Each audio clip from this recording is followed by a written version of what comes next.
So hi, everybody. We're going to start today's webinar. Today we're talking about spinal cord injury research and experimental therapies. We have Denise Hill as our professional expert today, and Steve Crochetier and Terry Tano from Spinal Cord Injury Alberta as our lived experience experts. I'll just remind everybody about the rehabilitation advice line. It is an Alberta only service that anybody can call and get rehabilitation advice. We have a disclaimer here. The information contained in these webinars and related materials is not substitute for professional medical advice, diagnosis, or treatment. Please contact your medical practitioners for more information and to see what is right for you. This webinar is being recorded and will be made publicly accessible. Just a couple housekeeping rules. Everybody will be muted. There will be a short presentation followed by a discussion, and everybody is invited to share their views and opinions. If you want to, you can activate your camera at that point. If you want to participate in the conversation, you can request to speak in the chat box or wave your hand. You can press and hold the space key to unmute yourself once you're called on. We will monitor the chat box for any questions, comments, or if you're experiencing any technical issues. And there will be some polls appearing on your screen at the beginning and end of the conversation, and we just really encourage you to fill those polls out. And lastly, the webinar evaluation, we're still conducting the evaluation to ensure that we are providing an effective tool that helps create a sense of community, change of perceptions of disability, and improve social connectedness. You'll have an opportunity to participate in the survey at the end of the webinar. If you participate in the survey, you will be entered into a draw for a monthly gift card and for a tablet computer at the completion of the evaluation. If you attend more than one Alberta SCILS webinar in the next 6 months and fill out more than one survey, you will be entered into the draw for each one that you complete. The survey link will be shared in the chat box and will also be included in the description of the YouTube video following the webinar. So we'll go ahead and start with the first polls. Joanna, if you could post those, thank you.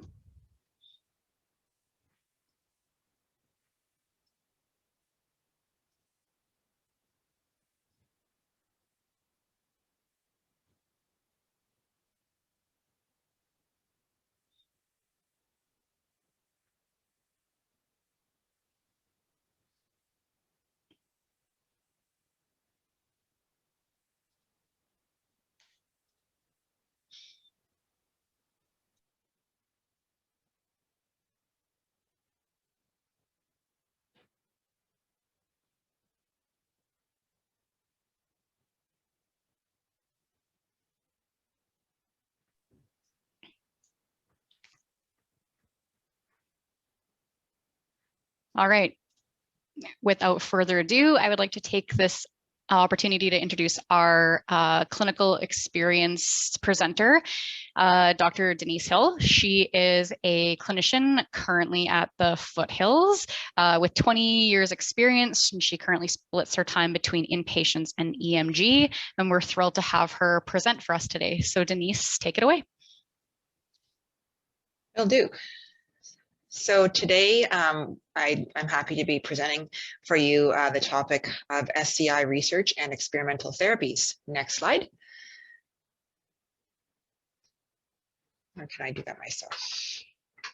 Okay, so I'm going to start with answering some questions here. So I've posed the outline in the form of questions. What is the emotional context of the search for a cure? The next section of the presentation, what is good quality research study design?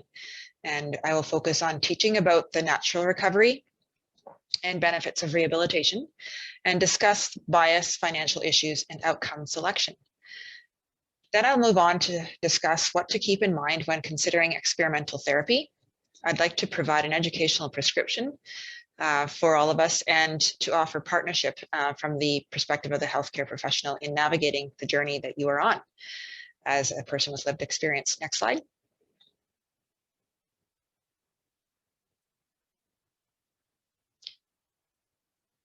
So when navigating recovery after SCI, there are often questions about the applicability of the following. First of all, participation in research studies after SCI. People will ask me questions about that right away after their spinal cord injury and over the years as I followed them in my outpatient clinic. And people are also interested in experimental treatments for SCI. So that's, of course, what this entire talk is all about. But I didn't want to pass by and ignore that these questions are posed within a real and powerful emotional context. Next slide. So there is a reason here to stop and speak to the inner hope. Initially, people are hoping for recovery, perhaps not only initially, but also long-term. People are struggling with facing the future, often fighting emotions of fear and disbelief. People grieve the past, perhaps initially intensely, and then to some extent throughout the rest of their lives. People start to feel adventurous, perhaps having a feeling of what is there to lose? There is an amazing amount of determination and perseverance present in the lives of people recovering from spinal cord injury. People will also start to sense the benefits of sacrifice and altruism, doing something for others, such as participating in research studies. And research and alternative therapies or experimental therapies sometimes become a focus for community and family support who are also dealing with their own emotions around a new spinal cord injury in their loved one.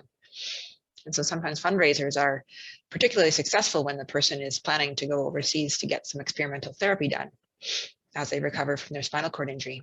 So I just wanted to mention that because the emotions form a very strong pull towards considering these options, and in fact are sometimes so strong that people have difficulty weighing the true scientific facts of the considerations that they are undergoing. And we know from literature on coping that to acknowledge the emotions gives them a little less strength and power to sway us away from using the parts of our brains that are going to help us to determine if the literature and the scientific facts we are being presented with are legitimate and valid. So it is helpful to continue to really just sort of acknowledge that these emotions are still there as one is recovering and living with a spinal cord injury. Next slide. Hey, Denise, can I just ask a quick question? Are you guys seeing a split screen right now? I am. Okay. Can I just take a quick second to try to get it to not be a split screen? Yep. Okay. Yep.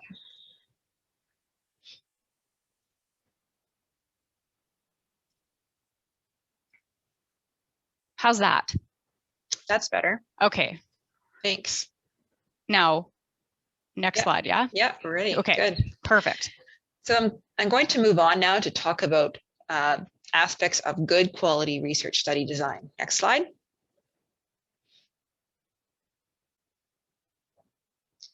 So first of all, why learn about this? I think that this knowledge will give you or the consumer greater ability to interpret claims they read or hear about regarding treatments for SCI recovery. In addition, I think it gives every individual who knows about research design greater confidence in choosing to participate or not in local or international research trials. Next slide.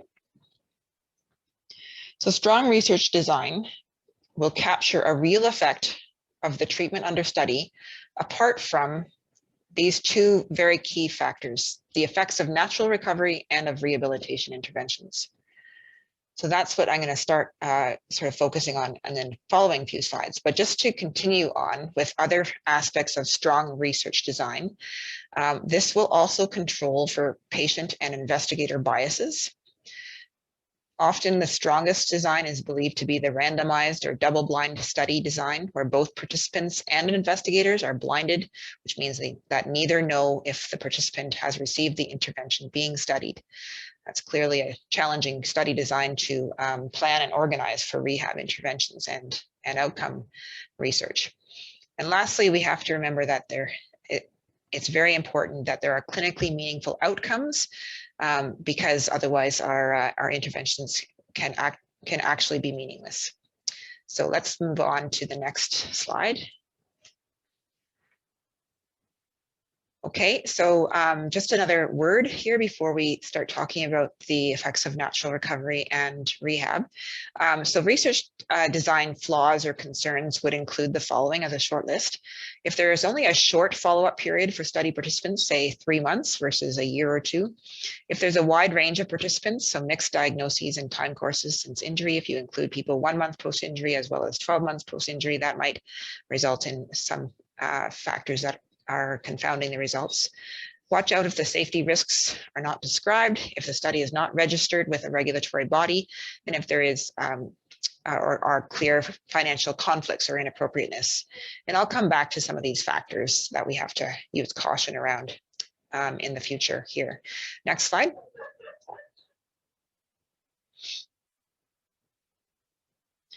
So the natural recovery and rehab effect is the next section of this presentation. Natural recovery and rehab will lead to improvements in SCI outcomes. The results of a study done in this population have to capture real benefits of an intervention that go actually above and beyond what you would normally see as the person recovers or undergoes rehabilitation. Next slide. So some general facts, how I approach the area of natural recovery are as follows. So greater than half of the recovery that's expected neurologically tends to occur in traumatic spinal cord injury in the first 3 months post onset of SCI. And then recovery will continue until a plateau is reached in functional recovery around 12 to 18 months post injury or longer, especially if there's a motor incomplete injury. Next slide. Some other general facts: 80% of complete ASIA A injuries remain complete, about 10% also recover to the point that they have some sensation, they become an ASIA B, remain motor complete, 10% regain a bit of motor function, C or D, and 3% are strong enough in their recovery from an initial injury that's ASIA A that they will have significant motor gains. And this is the statistical outcome of the patient who's examined within the first several days after injury. So when at the bedside, they are a complete injury, 80% remain, and then the rest might be divided in those other groups just due to natural recovery alone. Furthermore, we know that most recovery occurs in the level immediately below the neurological level in motor complete injuries. And in motor incomplete injuries, there's a large chance of significant but variable recovery. And that's just because of how the spinal cord changes over time. Next slide. Rehabilitation benefits, on the other hand, are those benefits that are achieved by rehabilitation interventions. For example, in complex traumatic spinal cord injury, this would be what occurs after or due to inpatient rehabilitation with a full multidisciplinary team, and sometimes with outpatient rehab that continues. So we hope that rehab will help to maintain bone and muscle and to rebuild fitness. Rehab should facilitate the motor recovery that is expected as per the prior slides. Rehab can teach compensatory strategies, make you better and safer at doing what you can for yourself because of learning new ways to do things, improving your quality of life, reducing medical complications of SCI, and of course, teaching you lots and lots about your injury, which should continue. And we have lots of websites out there. These are just a couple examples where you can continue to learn about your injury, which is a form of rehabilitation. Next slide. So knowing about recovery and rehabilitation can instill hope, lead to commitment to rehab for patients that are in the early days considering other cure therapies. They need to know that the rehab itself is beneficial. And it should provide you with background knowledge needed to engage in the information era prior to a commitment to participating in research or considering experimental therapies. This will be helpful for consumers with SCI, and this knowledge helps local and international healthcare providers. Researchers have to always factor this in as they design their studies, as mentioned. And of course, all of the stories on the internet have to be interpreted on the background of knowledge here of recovery and rehabilitation benefits. Next slide. So moving on to another important consideration when you're evaluating a research study you either want to participate in or if you're evaluating experimental therapies. that are still being studied.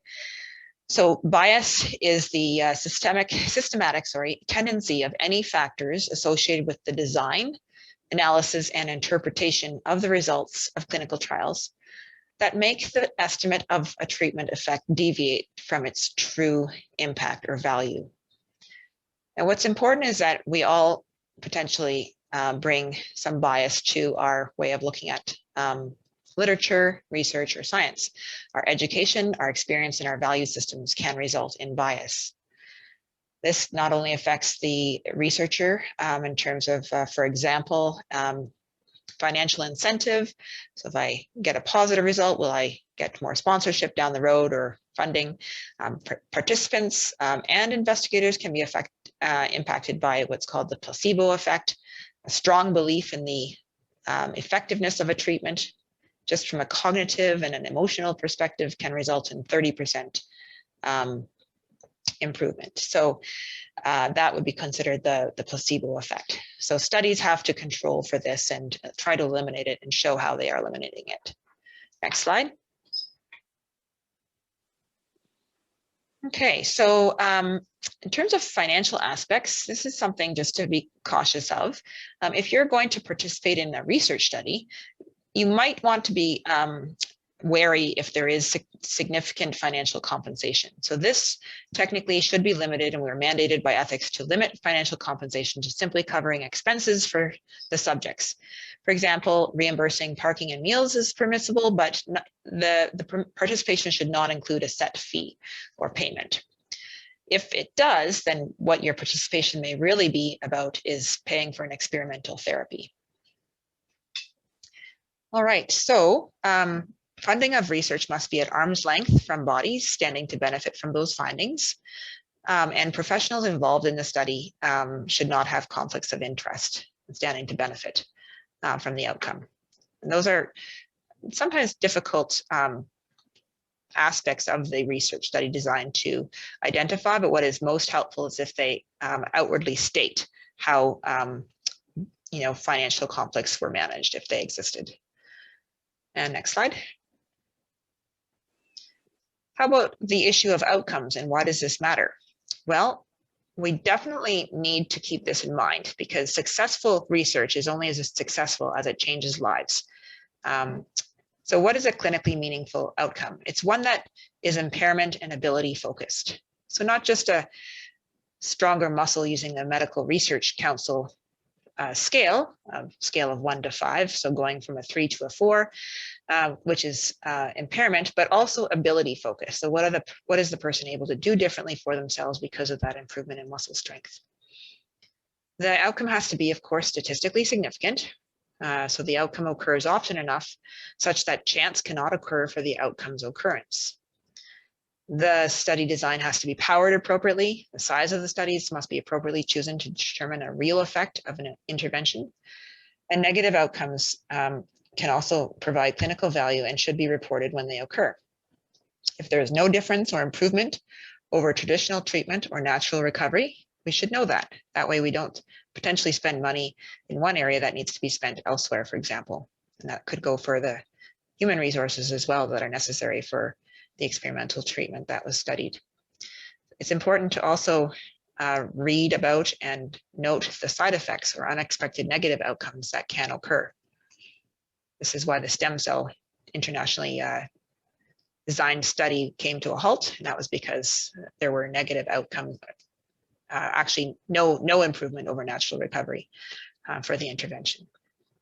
I'll just go up to the clinically meaningful changes. So in the 1990s, we were all excited about the use of steroids being used in the ICU in the first 24 to 48 hours of a patient coming to the emergency room with a new spinal cord injury. And eventually we realized that the functional outcome was no different than no treatment and that people were experiencing more pneumonias. So we stopped using it almost as quickly as we started, about 18 months later. Very difficult to tease that out though, even in, big studies that are supported by big centers, it can still be difficult to determine if there really was a meaningful change after the intervention.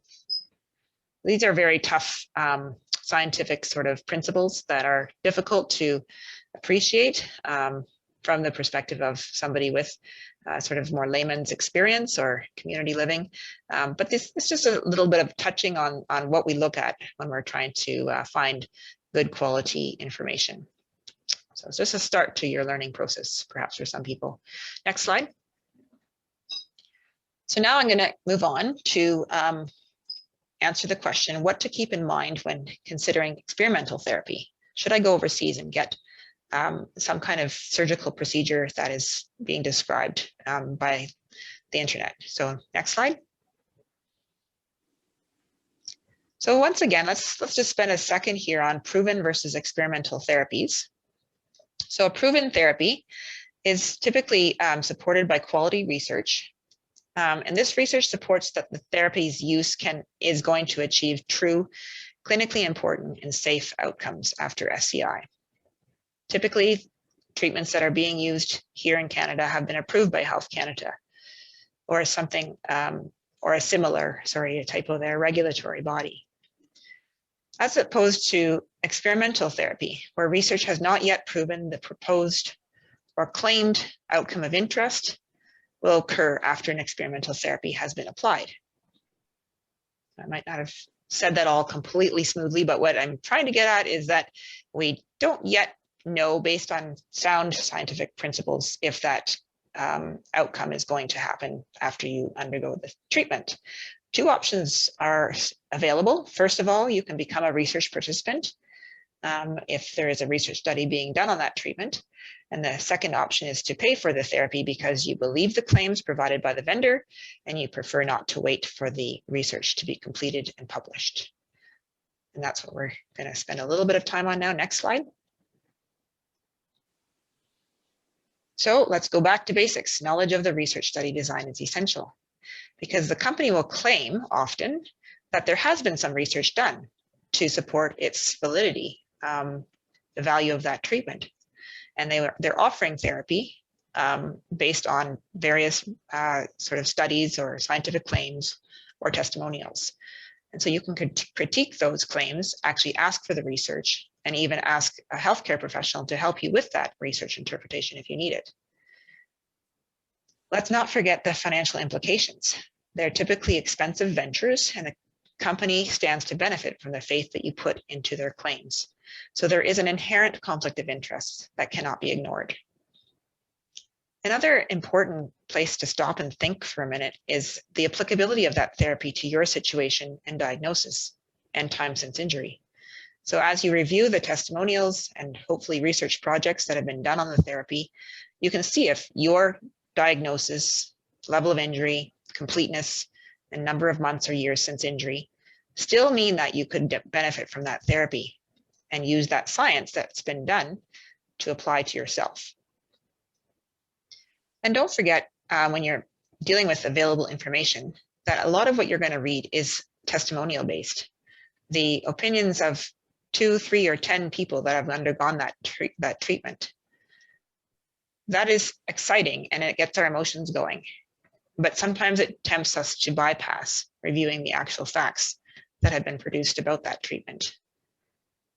I'll give you an example of that. I'm looking for a tutor for my son, and all I did is read the first 1 or 2 comments from people that have used him as a tutor, and I'm like, I'm sold, I'm in, just book him in.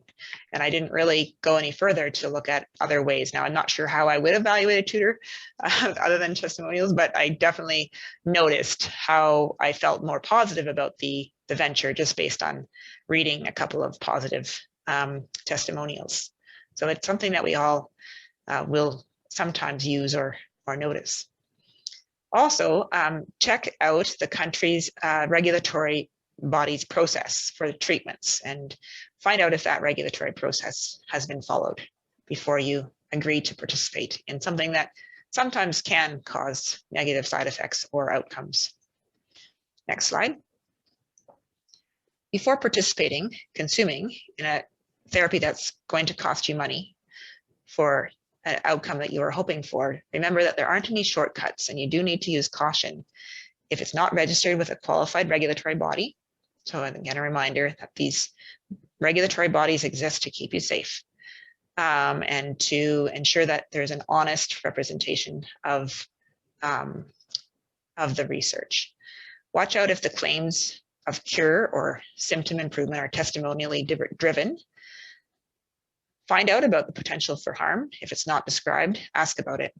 Be careful if there's a high cost involved, and especially if there's a wide range of participants expecting to benefit, from Asia A through D, from paras to people with quadriplegia. Just watch out if it's a widely applicable therapy. There is something to lose. People sometimes experience complications. Sometimes their injury impairments are increased because of something that went wrong during the therapeutic intervention. So be a little bit cautious without thinking that you are safe no matter what. Buyer beware. When you spend money, it's up to you to make sure it's a good investment. Next slide. So there is a really good resource out there, which I'll show you. Next slide, for getting further education. And this is actually something that I used a lot for producing this presentation. And it's called What You Should Know If You Are Considering Participation in a Clinical Trial. That link may work in this presentation, or it's easily found on the internet. It bridges the research or bench location where research is done to the treatment or bedside gap for people with SCI, bench to bedside. And we call it bedside. It's kind of a phrase. Many people undergo treatments well after they've departed from the hospital and are no longer limited to hospital beds. So it's really just more of a cliche, bench to bedside. Bench to reality, to real life is what it means from a research perspective. So that document will help you with that. It focuses on the key aspects of determining safety and effectiveness, which you can try to master prior to undergoing treatments for SCI recovery. And it gives you a lot of guidelines and checklists to ask about before you even participate in that research study that you're thinking about participating in. Next slide. There are other websites available that provide you with information about trials. Next slide. And partnership. Next slide.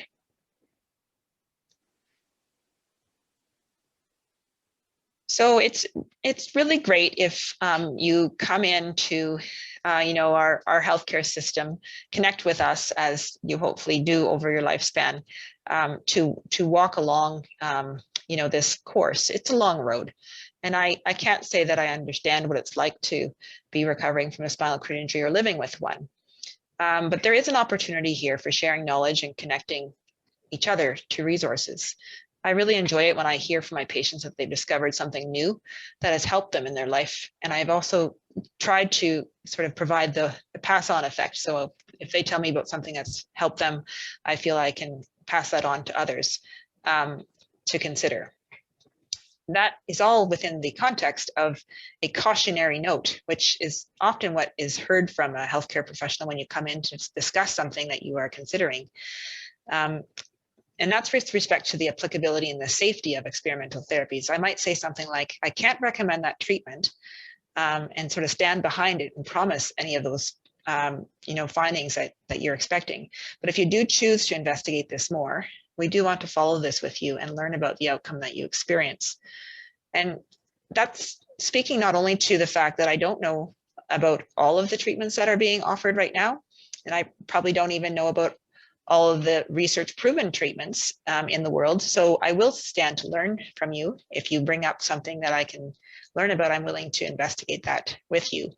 And also that some people come back to Canada or come back to Calgary or to Edmonton with some things that aren't really going that well. And sometimes it's because of the treatment that they underwent. For example, a surgical procedure that they're experiencing a complication from, or sometimes it's just that some of the chronic illness issues that can occur with spinal cord injury are still affecting them, and they have some issues that they need to have multidisciplinary clinic follow-up for. So we don't want you to be alone and to deal with those issues without the help that we can offer. So we definitely want to stay involved in your lives as you navigate the different options in front of you. Next slide. So we just thought we'd share with you some of the studies that are going on in Western Canada. You can review these later, and that's from the initial clinicaltrials.gov site. If you'd like to participate, you can follow up with the website. Next slide. And it looks like we're ready for 2 more polls. And of course, I didn't mention all the way through this somewhat fast presentation that we'd like to hear from you if you have any questions. And so we'll get the polls done, and then we'll scan the chat box and finish off with a question and answer period that Taryn's gotten ready for us.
Thanks, Denise.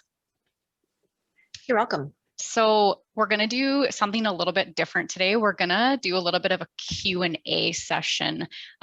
So I've taken some time to write down a couple questions that I have to ask to our presenters before we go into our usual discussion period that we have after each webinar. So Denise, maybe I'll start with you. When patients ask you about research, how do you answer them? Well, I don't usually spend a half an hour giving them the presentation I just gave them, but now that it's all set up on PowerPoint, maybe I'll email it to them so they can go through the presentation and read that document. It's probably what I find most people ask about research is they actually want to participate. And I think that's amazing that they're feeling that they could benefit others. Of course, sometimes they have to, be reminded that if you're participating in research that the outcome is not guaranteed, that you're not even perhaps guaranteed to get the intervention. But people generally at the heart of hearts, I think, want to help others by participating in research. So I appreciate that and thank them for that. If I do know of any studies locally that are convenient for them, I would guide them towards the investigator, of course, to speak to that person directly about their suitability for that research study. And I think it often comes up in a roundabout way because they might start by asking about a therapy, and then we might have to end with talking about what the research has shown so far, and often really why isn't it being done here in Canada, and starting with some information and education around good quality research studies and regulatory bodies and outcomes, and so trying to sort of gauge the level of knowledge of the person asking and give them a bit of education to get started with. Thanks, Denise. So Steve, in one of our previous webinars about research, you shared your experience as a current participant in a clinical trial. How did you find out about that trial that you're involved in, and what was the process for you getting involved in that? Hey, yeah, I found out about E-Stand. That's the trial that I'm in right now. I was at an FES symposium at the University of Alberta, and one of the speakers was presenting on E-Stand, and it's the epidural stimulator. And after the presentation, obviously I was intrigued by it. I had some questions about it, so I went online on their website and I read up a little bit about what it was, a little bit more about it, and found out that there was a application that you can apply right on their website.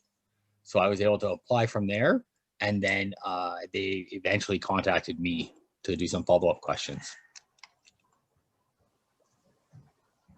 So it sounds like you had to kind of take the lead on getting yourself involved.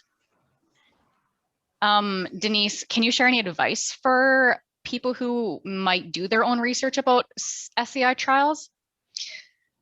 Sure. I think I usually encourage people to look for publications about the topic, and using a good search engine as well as simple old Google. So PubMed or Medline. Unfortunately, some of those require sort of a license. So for example, I use Medline through the University of Calgary, but not everyone will have access to that. I'm not sure what the public libraries have. Could be something that we would look into with that person. So good quality publications on the topic are important. Talking to the healthcare professionals that are accessible to you, whether that's your physiatrist or your nurse practitioner. Perhaps there's somebody in one of the universities that is known to be most involved in spinal cord injury research. And then to talk to other peers is always available and can be useful.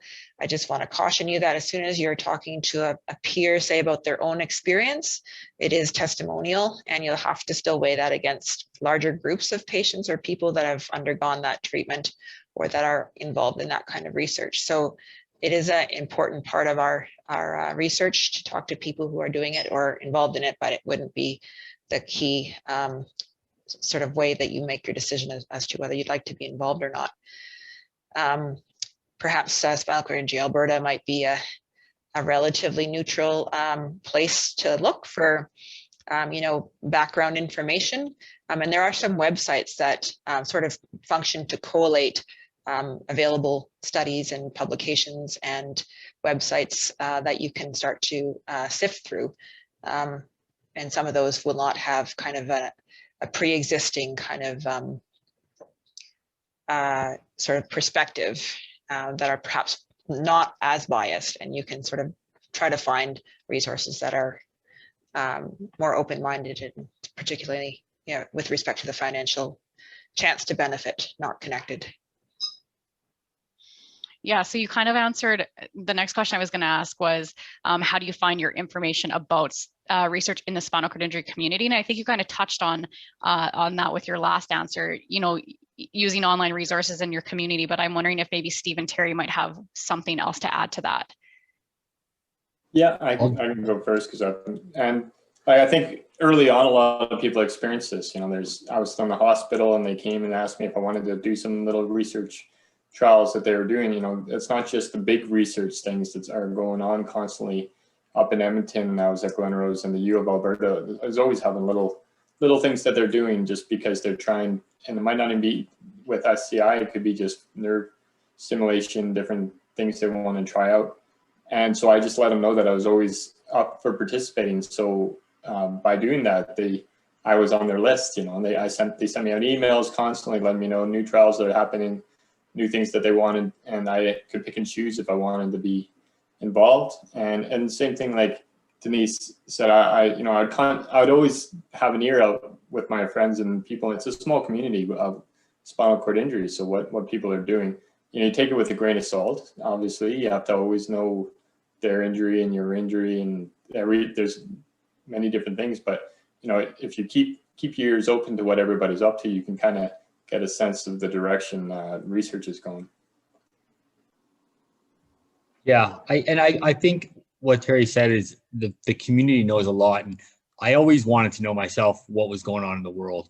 And I think the internet, again, like Denise touched on, was very helpful for that. So finding websites, there's a couple that I use pretty commonly. I still look at Spinal Cord Injury Zone is one. Unite to Fight Paralysis is another one where it's kind of not so much about research, but interviews some of the doctors that are doing stuff and gives you more different perspective on research. And as well as another company that's involved in some clinical trials is in vivo therapeutics. And the Unite to Fight Paralysis also has a podcast called CureCast podcast, where they interview some of these researchers, and they come from it's not just always positive, like they're asking the tough questions, right? So it's kind of interesting to check out. Do you think that you could post those in the chat box, Steve? Absolutely. So even though you're involved in a trial right now. You're still actively looking into different spinal cord injury research and trials. So like, why is that? Do you have plans to participate in more? Do you want to do more? You're on mute. It's a good question. I mean, you want to know what I feel like. I want to know what's going on in the world of spinal cord injury research, and how far are we from a cure? Is there a possibility for a cure? Is the next generation, are they not going to have to go through what we've gone through? And it's interesting. And I mean, it's a big part of my life. So I always want to know what's going on around me in that aspect. And obviously, I mean, I am part of a trial right now, but obviously I would never close the door on another opportunity if that came up. I know that might not be possible, but I'm always open to it. Yeah. And so Denise, do you know if it's possible for someone to be involved in more than one trial, either at the same time or maybe at different periods in their life and in their recovery? Sure. So when you're going to participate in a trial, the investigator will provide a list of inclusion criteria and exclusion criteria. And sometimes you can, for example, be in 2 trials at once, but often that would be one of the exclusion criteria. Other exclusion criteria commonly is surgical procedures done on the spinal cord, if they're looking at certain kinds of outcome. What your diagnosis is, so that you have a spinal cord injury, and what level it is, what completeness it is, and say the time since injury, those often form aspects of the inclusion and exclusion criteria. And those are factors that, of course, you don't really have control over. And so the reason that these inclusion and exclusion criteria are designed is to try and achieve a group of participants that are similar enough that when you provide an intervention or a treatment or therapy, that the outcome is something that can be directly linked to the therapy, and not confounded by coexisting treatments or injury factors. So that's just what I would have to say. It would really depend. For example, if Steve was involved in a study on preventing pressure ulcers, I don't think his implanted device is going to have any impact on that. But it may, and that's why they may exclude him. Same thing with monitoring blood pressure responses to different interventions. He probably would be not a suitable candidate for that, but for some other kinds of studies, he would be suitable.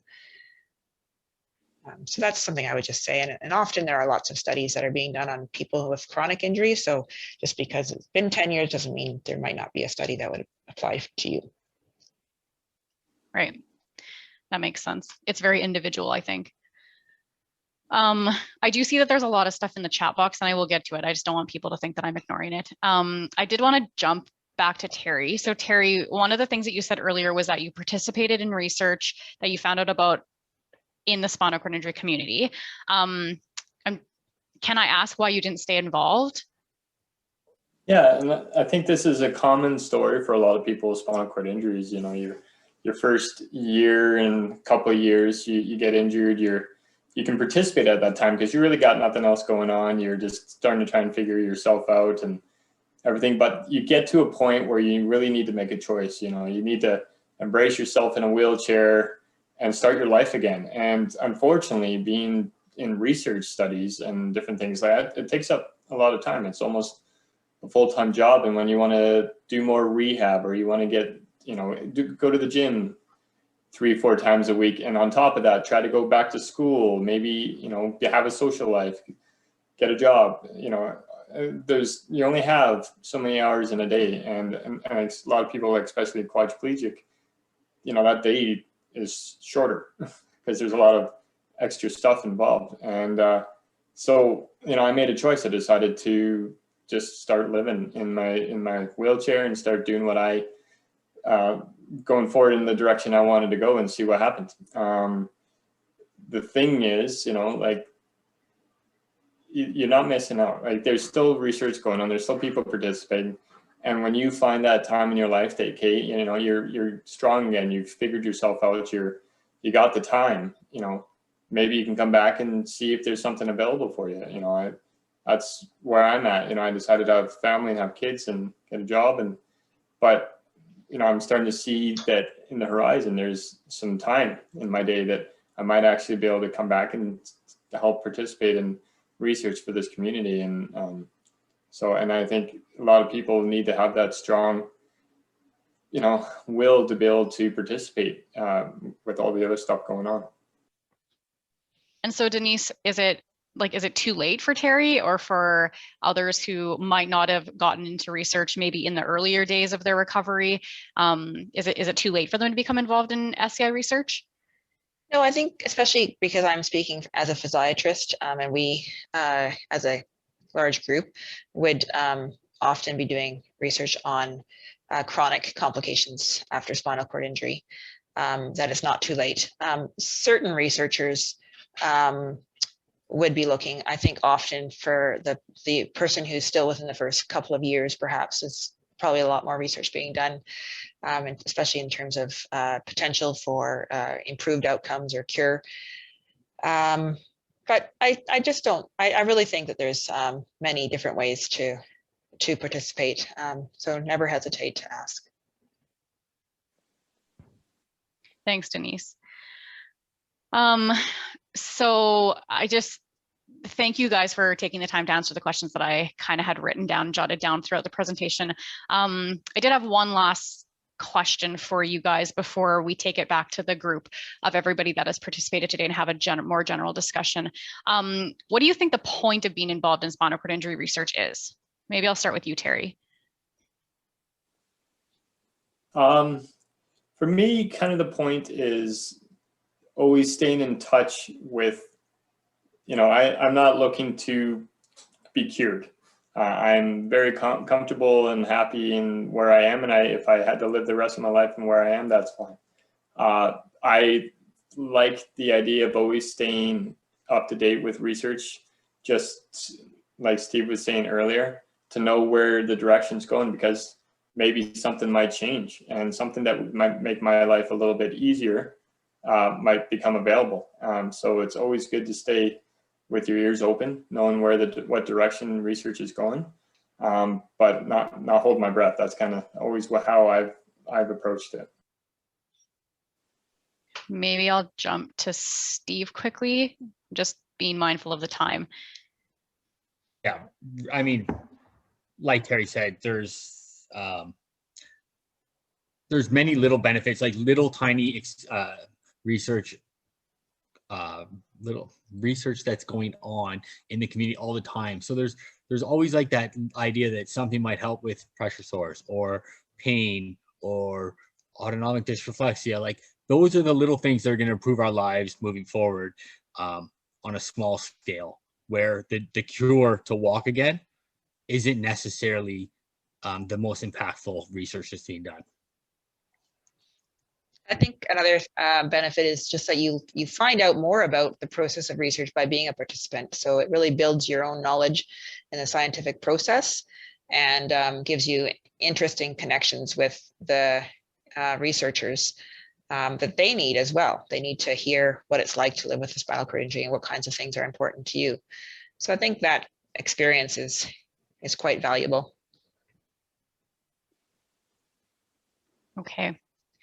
I'm going to share my screen again, and we'll just wrap up this portion of today's webinar. So first of all, as I mentioned before, if you do the evaluation, you can be entered in to win a gift card. And so for the February's webinar, I just wanted to say congratulations to Mackenzie Brimacone. She was the winner of the gift card for completing the one in February. So it is worth filling out, taking a couple minutes to fill out. The link for this month's webinar is going to be in the chat. I think it might be in there right now. So I'm just going to finish reading this, and then if everyone wants to just take a couple minutes to complete it, your name will be entered in to win this month's gift card. Our discussion period will end in just a few minutes at 1 o'clock. And so I would like to just take the opportunity to thank Denise Hill for the great presentation today. Denise has to unfortunately leave at 1 o'clock, but we really appreciate her being a part of the Alberta SCILS webinars.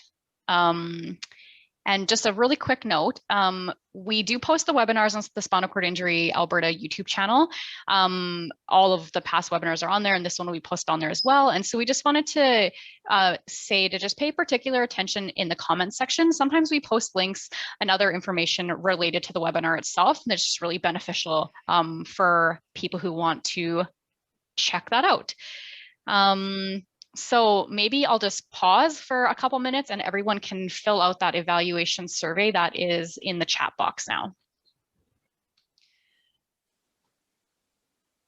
You can at least click on the survey and do it later. You don't have to do it right now if you don't want to, but at least click on it. So I do see an important question from one of the participants here about talk to peers. And I think that's for Spinal Cord Injury Alberta to answer right now as far as an organized way to talk to peers. I don't know if you want to take that one away, Terry. Yeah, you know, that's kind of the point with, you know, we throw our peer chats, unfortunately with COVID, you know, we're more online in Zooms, but we do our peer chats and we also have a peer group on our Facebook, Spinal Cord Injury Alberta Facebook page. That you can join and different things. And so, or just the Facebook page in general, just post your questions, ask, and, you know, you might not get a response from the community, but you also might, you know, if you don't ask, you're not going to get a response. So with SCIA, we try to be a middle ground for people to, you know, get their questions out, and hopefully somebody else can help them, or we can try and find somebody that might be able to help them. That's kind of our role as well.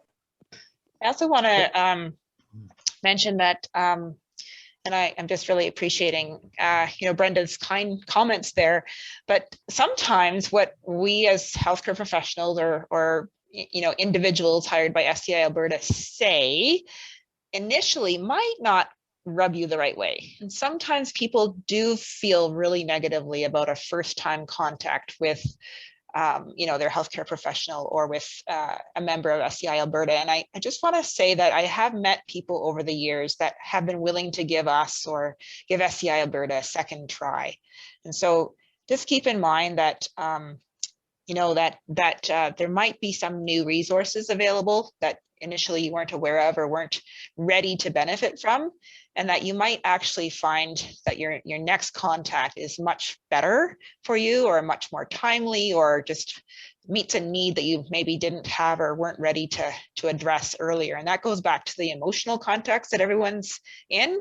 And I have to admit, even the healthcare professional will sometimes be coming into clinic from a perspective that is not as you know, patient measured as it needs to be. And so we just want to encourage you to give the resources around you a second try. You might learn something new, and it might take you in a direction that is really quite exciting and supportive. And that's what we're really trying to offer, is support and guidance. Thank you, Denise. That's a good point. I mean, when you're first injured, there's a lot going on. Sometimes it's tough to take everything in. I also wanted to mention, Brenda, I know you said that you weren't on Facebook. So we always do a follow-up webinar to the webinar. So next Monday at noon, we will have a follow-up discussion about some of the research, and you'll have an opportunity to ask some of these peers and maybe make some connections with peers across the province through that Zoom meeting if you're available.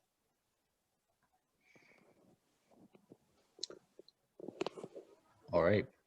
So yeah, we also post all our Zoom chats and peer chats that we do on Zoom. We post on Instagram or Twitter as well. I know that probably doesn't help you too, Brandon, but all our social media channels, we like to post them.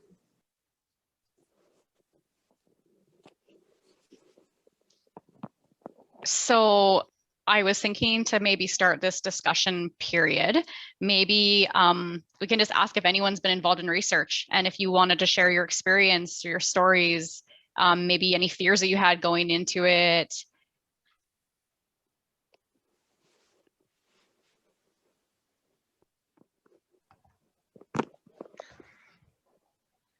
Yeah, I remember early on, like I said, one of the first ones I ever participated in was Smarty Pants.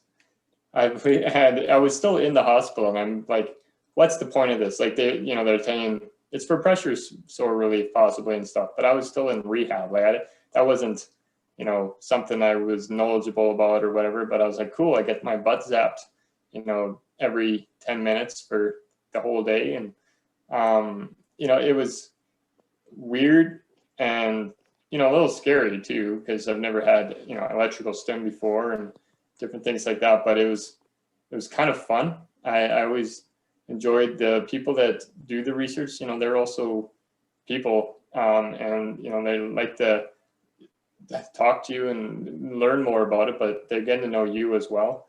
I think it's not, a lot of people focus more on the science and research, but there's a big human aspect that I really enjoyed about being involved in the research community. Just joking around and talking to the researchers and you know, just bringing in that human element. I think that was important, that anybody that's participating also needs to remember. Terry, you make a really good point when you say that. I know I've been part of this E-stand trial for well over a year now. It was originally supposed to be a year, but because of COVID, it's based out of Minneapolis, so there was no flights back and forth. So a lot of the contacts had been over internet, like over the emails and stuff. So it kind of got delayed. It was put on hold. But throughout that time, you build solid relationships with these people. And I think it makes part of being in a trial that's experimental or that is somewhat invasive when you have to get surgery. It makes it feel a little bit more comfortable. You know, you don't feel like you're just a rat, and, you know, so you're not just an experiment. I mean, you are, but you're not, and they make you feel like you're not. So that's a pretty good aspect of coming from a clinical trial and being involved in one. There's also other little ones too, like even at the University of Alberta, they were doing some with the FES, quite a few with FES and the exoskeleton, and it was the same. You got the same feeling. You're there. It's almost like they're making it fun to be part of these trials. Those ones obviously are a little less invasive and less time consuming, but still you get that same feel from the group. And I think that's a big part of being part of a trial. I just wanted to add to that though, Steve, and that's that I think what you're speaking to is that inner need for all of us to have connections that are meaningful and just to almost watch out for the bias that brings, actually, that maybe it would be just as satisfying to you know, belong to a sports group or to a religious group or to a hobby group. And I know that you guys are often participants are sort of supporting each other through their walk and their journey. Maybe there's a way to do that without needing to be involved in a research study or without participating in that experimental therapy.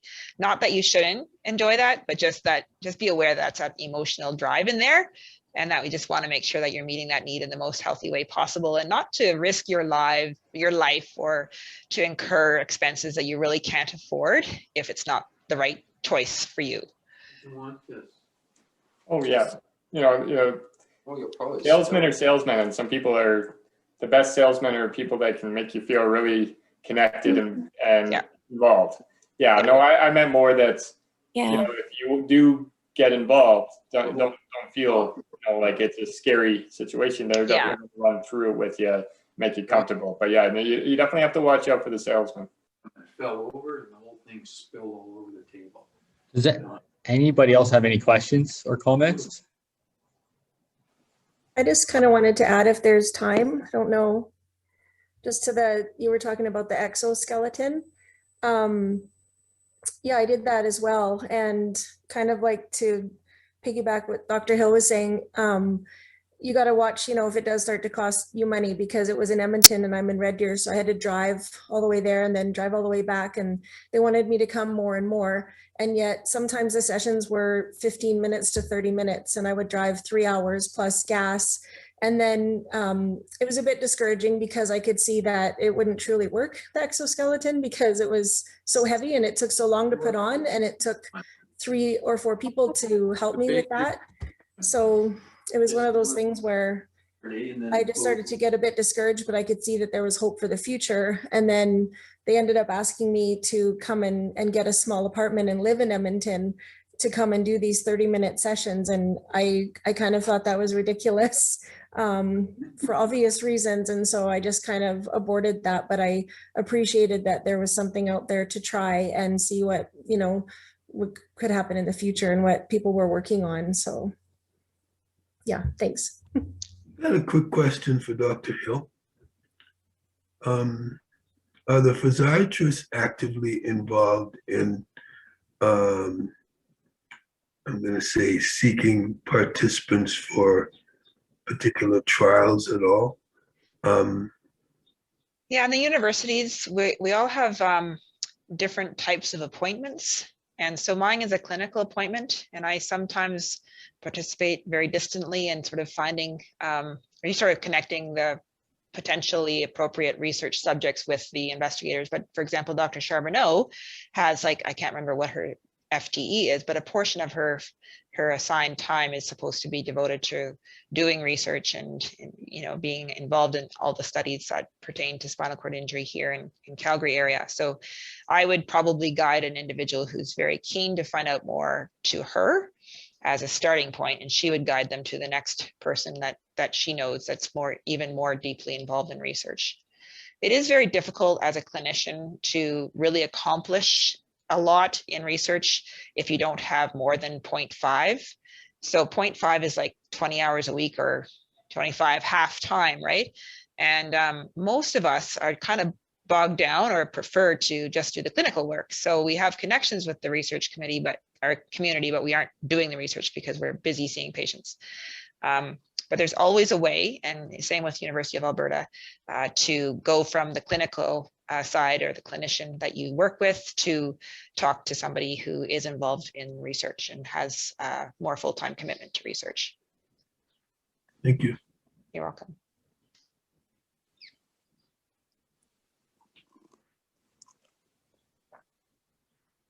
Anyone else have any questions, comments? Yeah, Steve, I just did quick. I was wondering if anybody else had recently seen the preliminary research and results out of the rural university in Bochum in Germany with the hyperinterleukin 6 protein. They've been able to put it into mice they made paraplegic, and within 2 to 3 weeks they've started walking again. So I mean, like I said, you don't want to go down the rabbit hole too far, but so what that reminds me to mention is just before I leave is that in that document that I referred to in my presentation, it talks about the progression of knowledge and research. And so we do start with animals. And after it's shown to be effective in animals and there's some kind of case that it might work in humans, they would have to seek approval for a treatment that also includes showing that it wouldn't cause harm, to evaluate it in humans in different levels of study. First is proof of concept, and that's just 10 patients or 10 subjects, you know, getting a treatment that's proven that it's safe and that it can be done, never mind the outcome. And then they start doing trials on outcomes, and then they eventually have to compare it to usual care or blinded groups. And so there's a whole progression. There's a lot of animal studies and very few human studies. So they have to make that jump at some point. yeah, Which is, we're talking about it. It's where it goes next. Yeah. But it's really important to just kind of keep in mind that that's a huge jump, and then to read that document so you find out where that treatment you're looking at fits into the process, where it's been brought already through.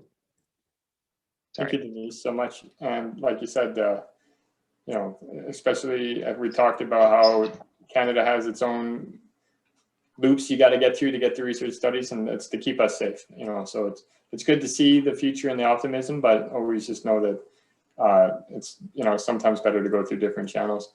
Denise, thank you for joining us. Hey, you're welcome. And you know, and sharing your presentation and answering our questions. Okay.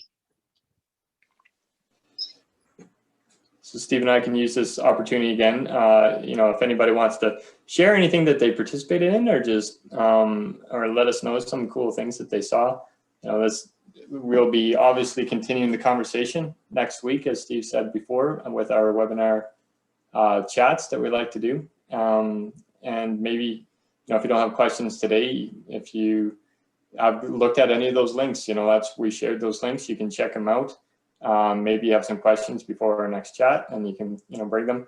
Obviously, we're not professionals, so the next chat, it's not, we're not answering questions, but it's more sharing and getting to know more in the community about what's going on. So yeah, I'll also, like we said, we dropped the link. So please fill out these links so you can get your chance at a coupon, and that will be on our YouTube when we drop this video. It'll also be in the YouTube if you don't get an opportunity to do it today. It'll be in the description of the video. And yeah, but anybody, again, have any questions or comments or anything they'd like to share while we have the opportunity? Go ahead, Dan. Go, Dan. Yeah, this is for Steve, actually. You ended up in that research study with the, I guess it's the stimulator. I was wondering how well that, like what effects that had for you. I know it's individually tailored for everybody and whatnot, but what did you find was the overall outcome for so far, at least for the stimulator? Yeah.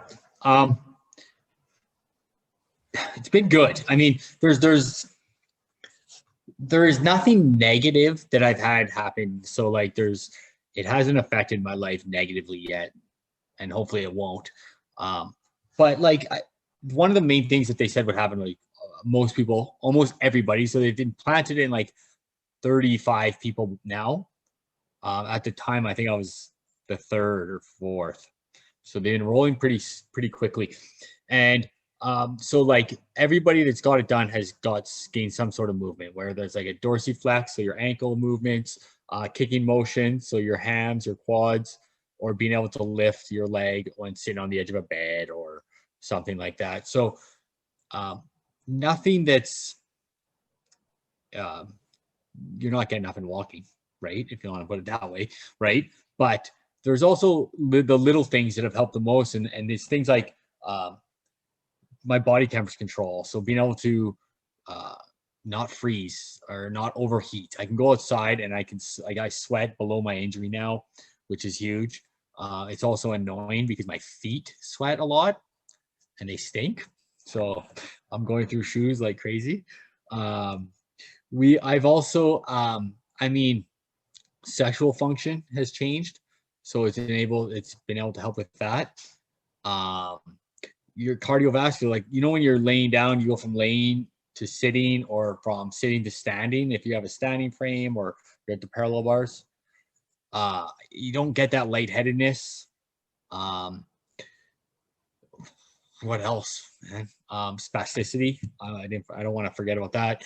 So it's helped a great deal with spasticity. So throughout the night, being able to sleep all night without getting woken up by muscle spasms or waking up your partner in that case, or a dog or whatever's on the bed with you. So I mean, there's been some benefits for sure. It's a ways away from a cure, but it's definitely helping like quality of life for me anyways. Yeah. Yeah, well, and it like makes sense. Like it's almost like you're doing a workout by flexing those muscles and stuff in your lower body, right? You're going to get better circulation, which is going to help with your temperature control. You're moving the muscles, so it's going to help with spasms. All those little things, and like these are types of things that maybe somebody doing FES biking on a regular basis would get the same kind of thing. Maybe, well, not the sexual function, but good on you, Steve. But as far as spasms and better circulation and stuff, good exercise, that it makes sense, right? But like you said, it's not the outcome they were trying to get, maybe, but it's the whole point is it's the start. It's the start of something that they've never done before, and it's doing stuff that they've never done before, and now they can keep tinkering with it and maybe see where it goes. So, and I'm just going to add to that, sorry, with what Terry said about circulation, I didn't even think of that, but he makes a really good point, because there is that movement below now.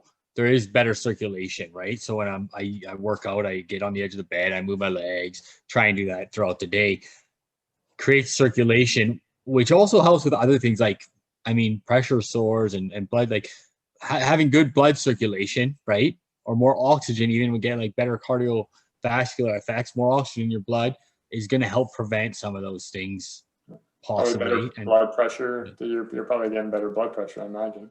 Yeah. So that's where the lightheadedness comes into play. You don't get lightheaded. You go from sitting to standing or sitting or laying to sitting.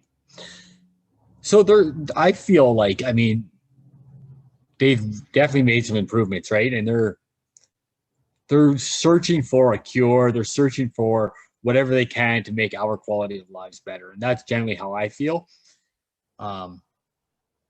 There's a ton of stuff going on everywhere. And if you're online, like Daniel, obviously you're looking.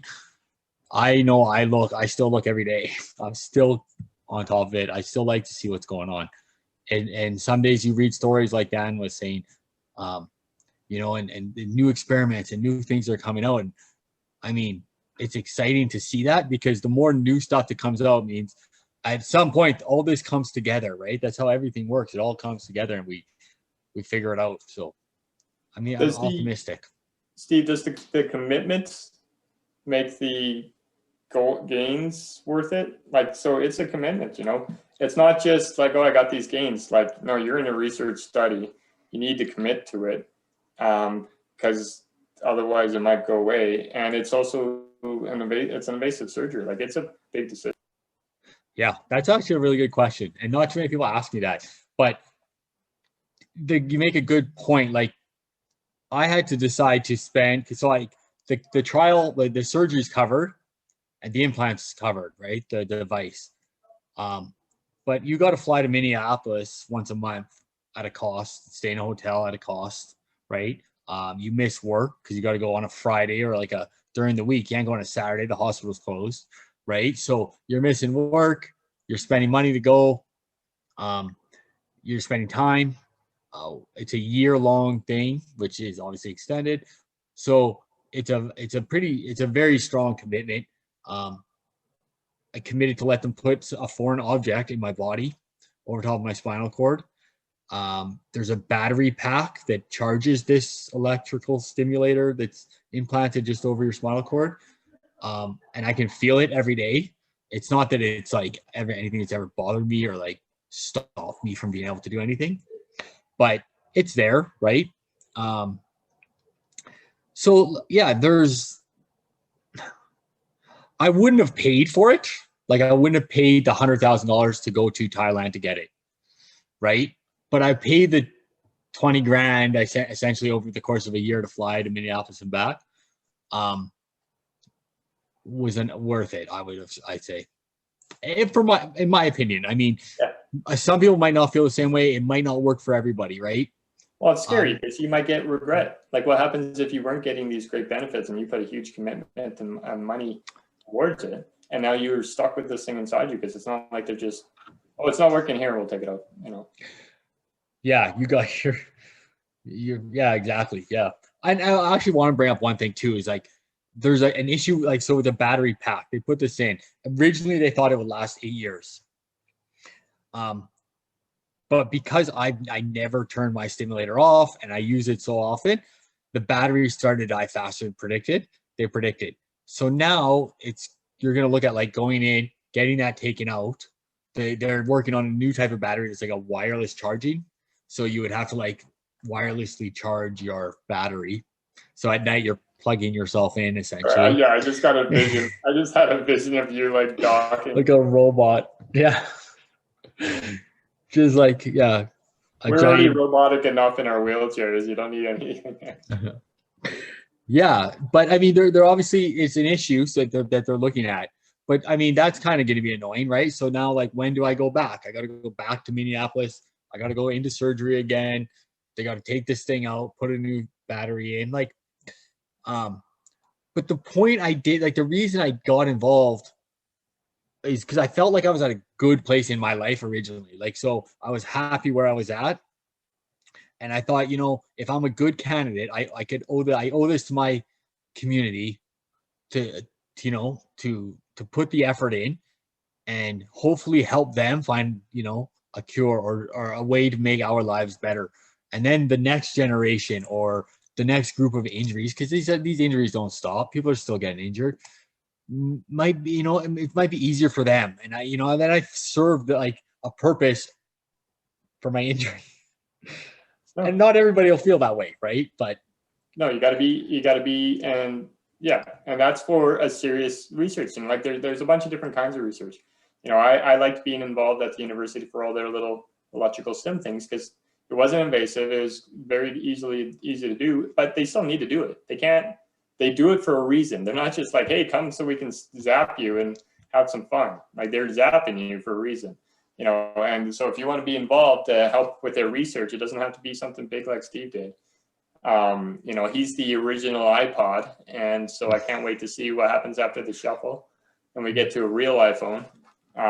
You know, that's kind of cool. I really, you know, I didn't even know they were doing that. So when I met Steve and found out about it, like it blew my mind, which also makes you more positive as a person in a wheelchair, knowing that they can do these things.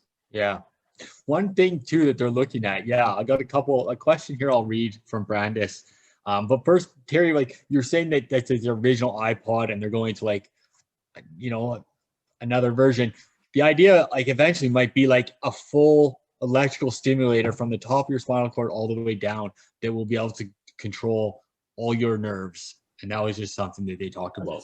Just a new spine. That's even essentially that's what it is. Yeah. Brandis wanted to know if there was any penalties if I stopped and so there would be no cost or anything, but they obviously they can't remove it once it's in my body from like federal, like the FDA is like unless I wanted them to. But like if I was like, I don't want to do the study anymore, I can just leave the study. And then they would leave it in my body, or I would say take it out of my body. Yeah. Would you be on the hook for the charge to get it out of your body?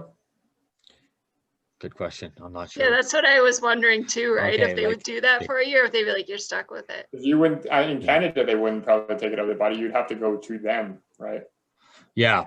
Yeah. And I think, I don't know what that looks like, but I guess because I've never thought of taking it out. That's a good question. And if anybody else is going to decides to try good research, that's a good question to ask. I think that's a very good thing to know. Do you know if they would do like I was just thinking about having different devices together in the body. And I was just wondering, like, would they do, say, like, baclofen pump and then the stimulator? Because they're like so close together, right? I'm wondering if they would pair things. I know that, so like they were doing electrical stimulators like this, epidural stimulators like this in a different study at a different university. And they were also doing stem cells at the same time as well. So like they do work some together, but I don't know about like if it's so close, like what you're saying is like two different things in the same area. You have like two pieces of machinery back there. I'll just put one big battery that charges all of it. And I'm loving this docking idea. Maybe wireless. Can they just put literally an outlet on your skin? Beep, beep, beep. Dan, you were going to ask a question. Or did you just want to say the shuffle sucked? Oh, you're on mute. Well, yeah, the shuffle did suck. And, the only other shuffle that comes to mind is Chunk's Truffle Shuffle. So aside from that. Truffle Shuffle. But anyways, aside from that, just moving forward where, I've been, looking into things and whatnot, it seems to be getting a bit further ahead and further along. And it's almost like it's individually tailored, whether we're going to be doing multiple therapies or whether we have to go outside of Canada for these therapies and how COVID's going to clamp down on that, or like, can you even go to Minneapolis, Steve, to get hooked in, or do they just have to put car jumper cables on you to get that thing recharged, or what? Yeah, you know what? And it's so because it would be considered essential, right? Because it's a clinical trial. I would have been able to go at any point, but I chose not to, just based on America protecting myself. Yeah, right, from America, from COVID, from whatever the unknown, I guess. So I chose not to. But then there was a doctor, the doctor that gave the speech or the presentation at the FS conference that I met, the one they originally I found out about the trial through, was Dr. Phillips out of Calgary, who is passionately trying to get this in Canada as a study for Canadians to be able to take part of, but for a cervical implant for quadriplegics. So he's working on that. But because he was part of the trial, after 8 months of not being able to go to Minneapolis, I was able to finally, they were able to get approval from the FDA to let him do adjustments. So when I go down to Minneapolis, what they do, they change the settings on the programmer based on the feedback that I give them through surveys. So I do a survey and a workout every single day, and then I give that information to them. They then have like an algorithm where they put in my information, like my answers, and it figures out which, because there's like 1 trillion different settings that you can do, right? So it figures out which frequencies on which parts, because there's the 13 channels on the implant, and they figure out how much frequency for each channel to put and which channels to turn on and off. And then they send me back with those new settings for another month. I do the surveys all over again, and then I would fly down again, and then they would do it again, right? So luckily, the guy in Calgary, Dr. Phillips, has been able to adjust those settings. I'm still giving all the feedback. It's all done remotely still. I do all the questionnaires now just online, right? So they've improvised it enough that I can still work with it, but I will still have to go back for some tests once things clear up, because there is some things that you have to do in person where doctors have to be there to be the part of it, like the appropriate doctors that were approved by the FDA to implement these. The ones that actually know what's going on. Yeah. Yeah, it's very 100%. important. You can't just go to anybody. That's, like, yeah, you can do some little fiddling here and there, but if you want actual things. Thank you, Steve, for letting us put you on the spot and be our research guy.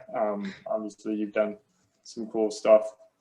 Just with the time we have, if anybody has any more comments or questions, just that'll help us end it off. And like I said, we'll be doing a follow-up chat that we'd love you guys all to jump on for, and as well as please do that link so that we can get you some merch.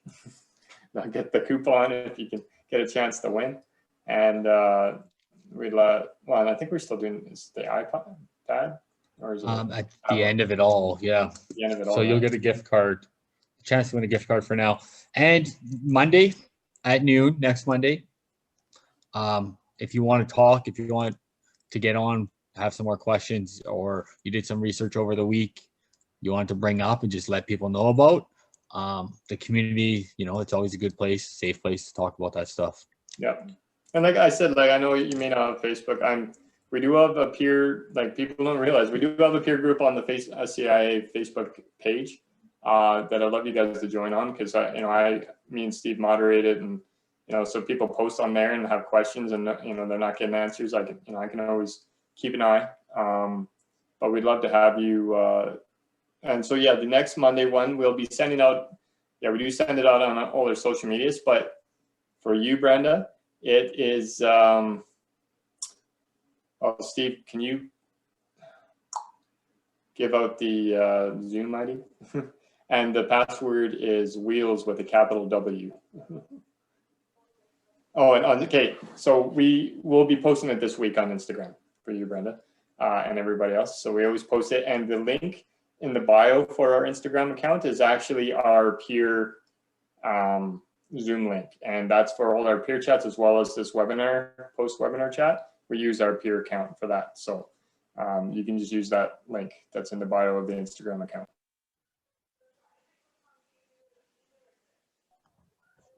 All right, cool. Any last comments?